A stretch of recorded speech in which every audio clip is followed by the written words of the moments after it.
किसान भाइयों, इस समय गन्ने में पायरिला कीट का प्रकोप देखा जा रहा है।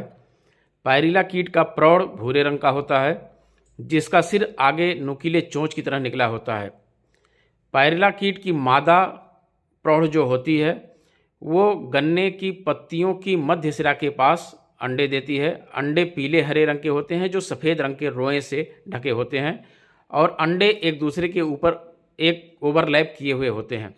अंडों से 8 से 10 दिन में शिशु निकलता है और यह शिशु और प्रौढ़ दोनों गन्ने की पत्तियों की निचली सतह से रस चूसते हैं, जिससे गन्ने की पत्तियां पीली कमज़ोर हो जाती हैं और इनका शिशु गन्ने की पत्तियों पर एक मधुस्राव छोड़ता है, जिससे गन्ने की पत्तियों पर चींटियां, मधुमक्खियां और काले रंग के जो कवक होते हैं वो आकर्षित होते हैं।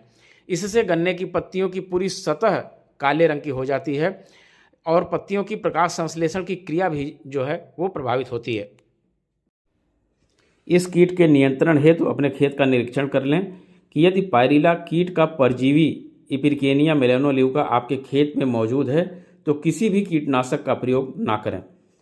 परजीवी कीट का जो मानक है वो ये है कि यदि 100 पायरिला आपके खेत में हैं और अगर 30 परजीवी हैं तो आपको किसी कीटनाशक के छिड़काव की ज़रूरत नहीं है। इसको आप इस तरीके से भी कर सकते हैं कि 3-4 पत्तियों पर अगर एक ककून दिखाई पड़ता है तो आपको किसी कीटनाशक के छिड़काव की आवश्यकता नहीं है, बल्कि परजीवी को और बढ़ाने के लिए खेत में नमी पर्याप्त बनाए रखने की आवश्यकता है। यदि किसी खेत में ककून बहुत ज़्यादा हैं तो वहाँ से भी आप तोड़ करके ला करके अपने खेत में ककून को ट्रांसप्लांट करके भी उसके परजीवी की संख्या बढ़ा सकते हैं, जिससे किसी कीटनाशक का छिड़काव ना करना पड़े।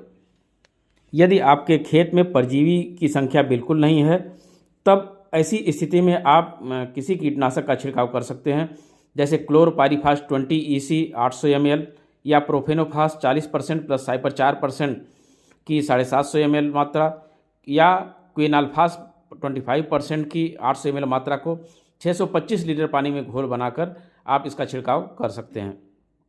लेकिन ध्यान रखें कि यदि आपके खेत में परजीवी हैं तो किसी कीटनाशक का छिड़काव ना करें।